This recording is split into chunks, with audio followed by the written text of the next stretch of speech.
Hello, my name is Ryan. I'm 26, and I work at a meat processing plant on the outskirts of Indianapolis. It's not the kind of job you dream about as a kid. The air is always cold sharp with the metallic tang of blood and steel. My days start at 4 in the morning, running the cutting machines that slice through frozen beef like butter. My hands are rough, calloused from gripping tools, and my clothes carry the faint smell of oil and raw meat no matter how many times I wash them. I live in a small rented apartment a few miles from the plant. It's nothing special. Creaky floors, a secondhand couch, a fridge that hums too loud. After my divorce from Sarah last year, I stopped expecting much from life.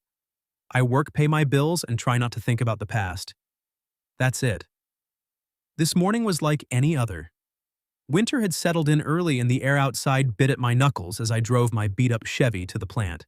The sky was still dark, the kind of gray that makes you feel like the sun forgot to show up.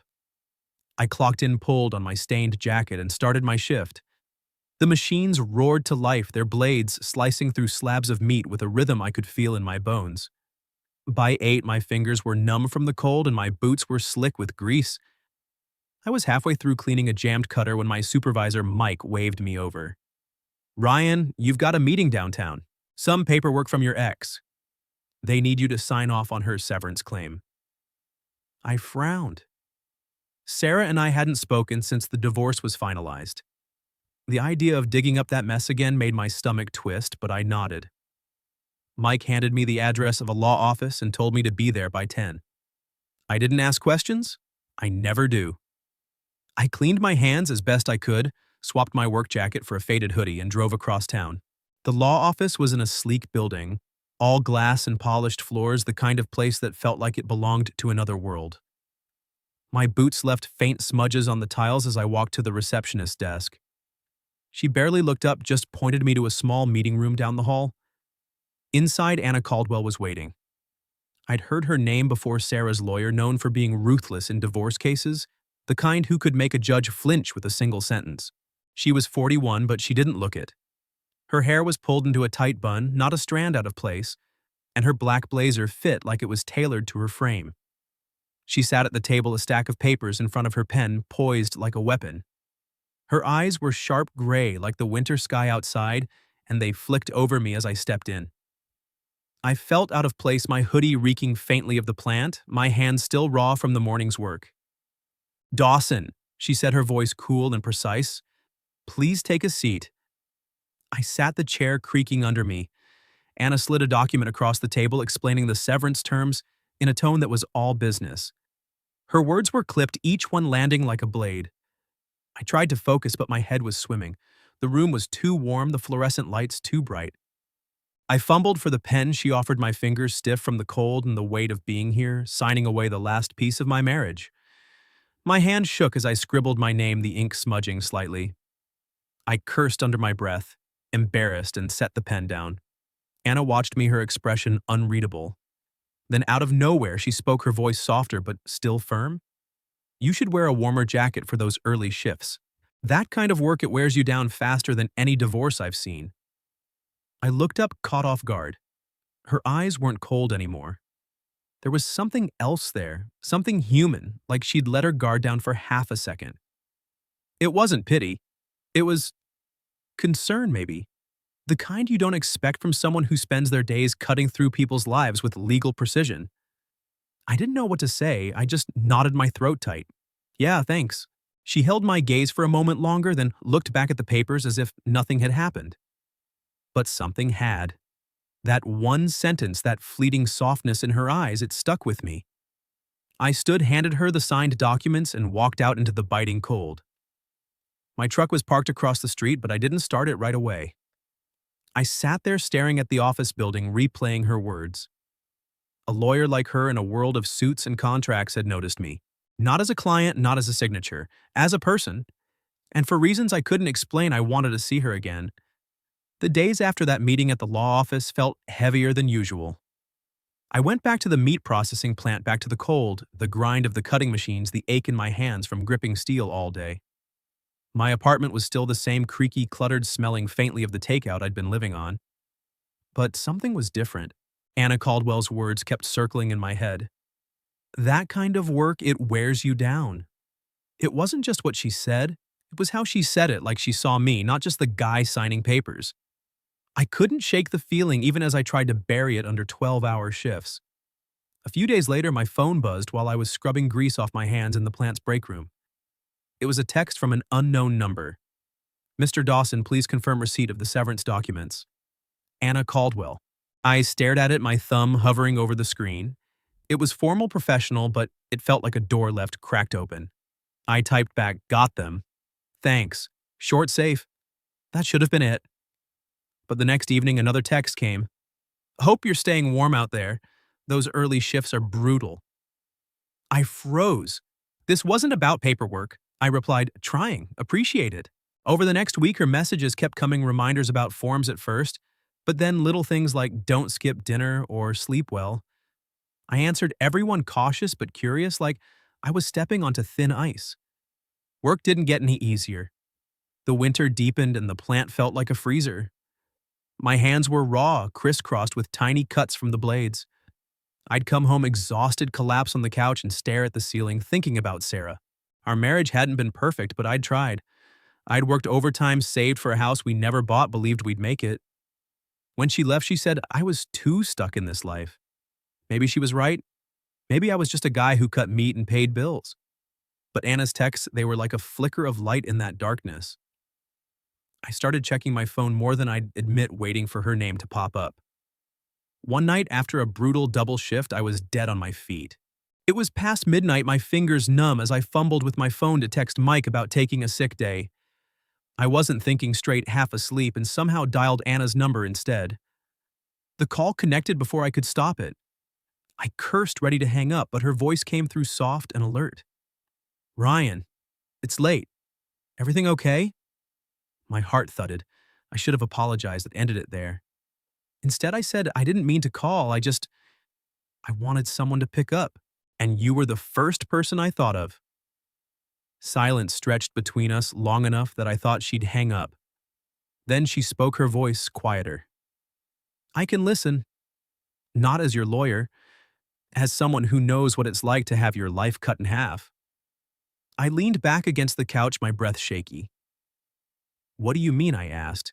She hesitated like she was weighing her words. "I was married once," she said. 10 years ago. He left because I was too rational, too focused on my career. I thought I'd built something solid, but he walked away without looking back. It's not the same as your story, but I know how it feels to be left behind. I didn't expect that."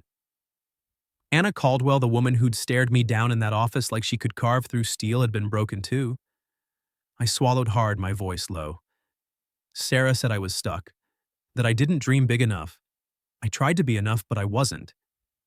The words spilled out raw and unfiltered. I told her about the late nights at the plant, the fights about money, the way Sarah's eyes stopped meeting mine long before she left.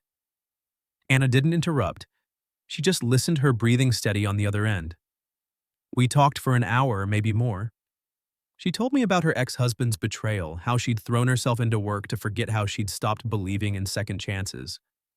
I told her about the kid I used to be, dreaming of owning a garage before life ground me down. It wasn't flirty or forced, it was real, like we were two people standing in the dark holding out pieces of ourselves. When we finally hung up, my apartment didn't feel so empty. I lay in bed staring at the ceiling, her voice echoing in my mind. The next day, another text came. "You okay after last night?" I smiled, something I hadn't done in weeks. "Yeah, thanks for picking up." From then on, her messages were different, less formal, more like she was letting me in. I started looking forward to them, even as I told myself this was crazy. She was a lawyer 15 years older, worlds apart from me. I was just a guy with grease under his nails and a divorce that still stung. But every time my phone lit up with her name, I felt something I hadn't in years. Hope. And that scared me more than any blade in the plant. The plant was colder than ever that week, the kind of cold that seeped into your bones and stayed there. I'd been working extra shifts to keep my mind off things, but it wasn't working. Anna's texts had become a lifeline, a small warmth in the grind of my days. Every buzz of my phone felt like a chance to breathe, but I couldn't ignore the voice in my head telling me this was dangerous. She was 41, a lawyer with a life I could barely imagine. I was 26, a meat cutter with nothing to offer but a beat-up truck and a past that still bled. Still, I couldn't stop thinking about her voice that night on the phone, the way she'd let me see her scars. I wanted more of that, more of her. I took a chance and asked her to meet for coffee during my lunch break. I picked a small diner near the industrial park, a place where the air smelled of burnt coffee and diesel from the trucks outside. It wasn't fancy, but it was neutral ground, somewhere we could talk without the weight of her office or my plant. I wasn't sure she'd show. Part of me expected a polite excuse, a text saying she was too busy. But at 12:30 she walked in. No blazer, no bun, just a gray sweater jeans and her hair loose, framing her face in a way that made her look softer, younger. She smiled, a real smile, not the lawyer kind, and sat across from me in the cracked vinyl booth. We ordered coffee, hers black, mine with too much sugar. The conversation started easy. I told her about growing up around slaughterhouses, how my dad taught me to sharpen a blade before I could ride a bike. She laughed, a sound that warmed the air between us. Then she opened up her voice low, like she was sharing something she rarely did. My parents thought emotions were a liability, she said. They raised me to think crying was failure. I guess that's why I became a lawyer. It's easier to argue than to feel. I leaned forward, my hands wrapped around my mug. But you feel things, I said. I heard it that night. You're not just a lawyer. Her eyes met mine, steady, searching. For a moment, neither of us spoke. The diner was noisy, waitresses calling orders, truckers laughing at the counter, but it felt like we were alone. She reached for her coffee and a strand of hair fell across her sweater. Without thinking, I brushed it away, my fingers grazing her shoulder. She froze, her breath catching. It wasn't the touch itself. It was something deeper. Like I'd crossed a line neither of us had named. Her eyes widened and I saw a flicker of something, fear, maybe, or want. I'm sorry, I said quickly, pulling my hand back. But she shook her head, her voice barely above a whisper. It's not that. This shouldn't happen. I'm 41, Ryan. You're 26. The words hit like a punch. I'd known the age gap was there, but hearing her say it out loud made it real. I held her gaze, my heart pounding. I don't care about that, I said. I've never met anyone who lives as honestly as you do. You look at me, Anna, really look at me, and you don't turn away. That's more than I've ever had. Her lips parted, but no words came. She stared at me, her eyes bright with something I couldn't read. Then she stood her chair, scraping against the floor. I'm sorry, she said again, her voice breaking. This was a mistake. She grabbed her coat and walked out, leaving her coffee untouched. I sat there, stunned, the diner's noise crashing back around me. My chest felt tight, like I'd lost something I didn't even know I had. That night I texted her. Can we talk? No reply. The next day I tried again. Nothing. By the third day I called, but the line went straight to voicemail. I checked my messages and saw the truth, she'd blocked me. It stung worse than I expected. I went through my shifts like a ghost, the blades in the plant slicing through meat while my mind replayed that moment in the diner. Had I pushed too hard? Was it the touch, the words, or just the reality of who we were? I kept seeing her face, the way she'd trembled, not from cold, but from something she couldn't control. I wanted to be angry, but I wasn't. I was just empty.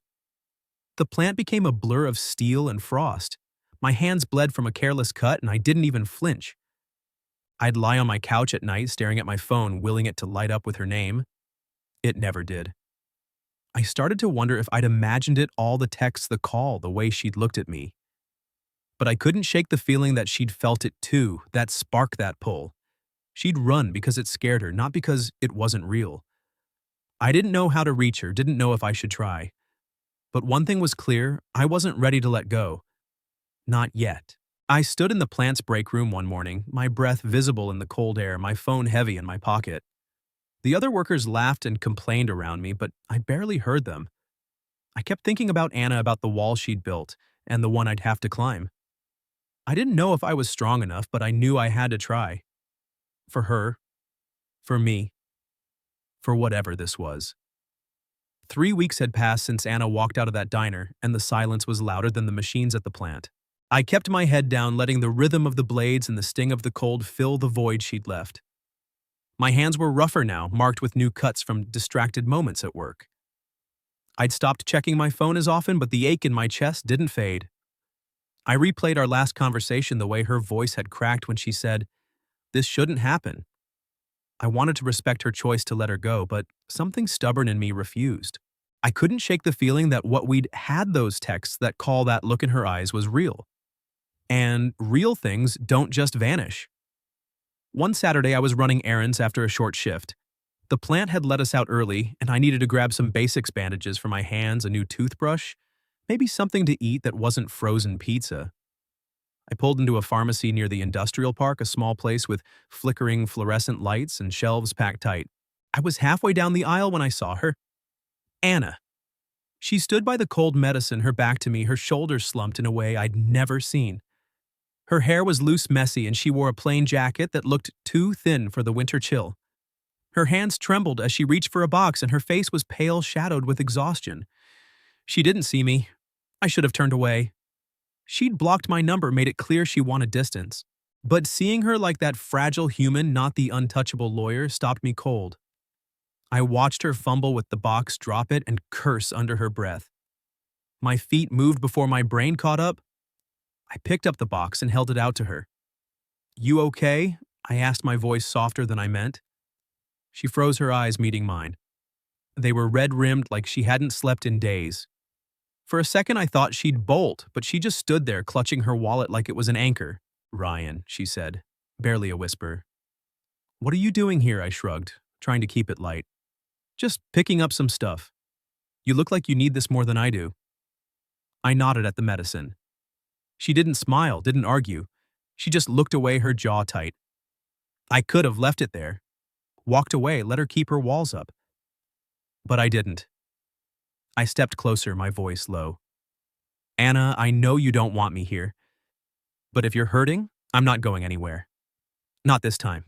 Her eyes snapped back to mine and something broke. Tears welled up and she blinked them away fast like she was ashamed.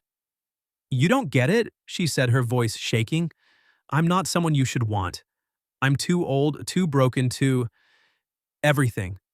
You deserve better." I shook my head, my heart pounding. "You're the only one who's ever seen me, Anna. Not the guy who cuts meat, not the guy who failed at marriage." "Me? And I'm not walking away just because you think I should." She stared at me, her breath uneven.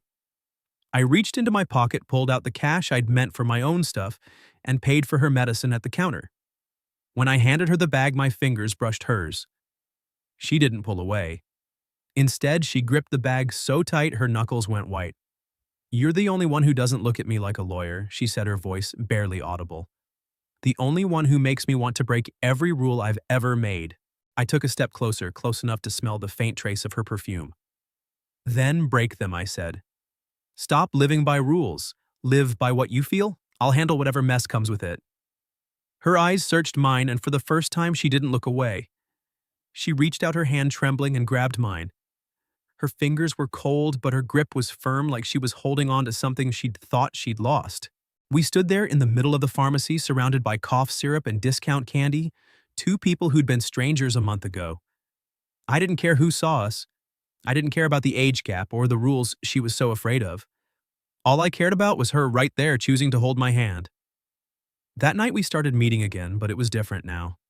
No more texts about paperwork. We'd grab coffee late after my shifts in quiet corners where no one knew us. She'd wait for me outside the plant sometimes, her car idling in the dark, and we'd talk for hours.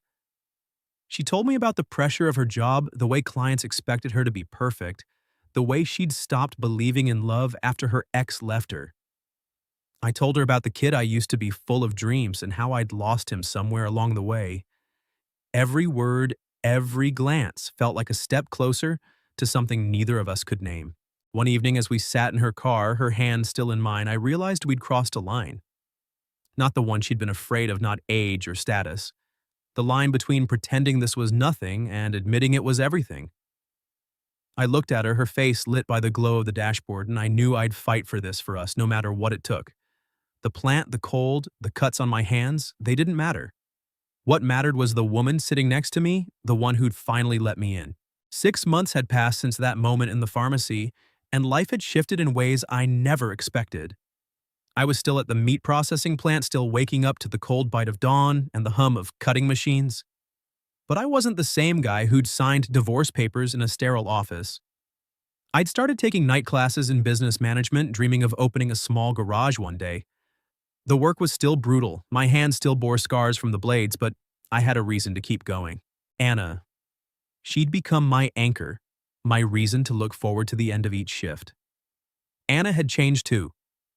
She'd left her high-pressure firm and opened a small office downtown offering legal advice to women navigating divorces. She said it felt like giving back, like helping others find the freedom she'd fought for. We'd built a quiet routine. Every morning I'd leave a tin of her favorite chamomile tea on her doorstep before my shift. Every evening she'd call me on video as I drove home, her face lighting up my phone screen, her voice cutting through the exhaustion. We didn't flaunt our relationship. We didn't need to. It was hours carved out in stolen moments between the plant's frost and her office's paperwork. One chilly evening, we met at the same diner where everything had almost ended.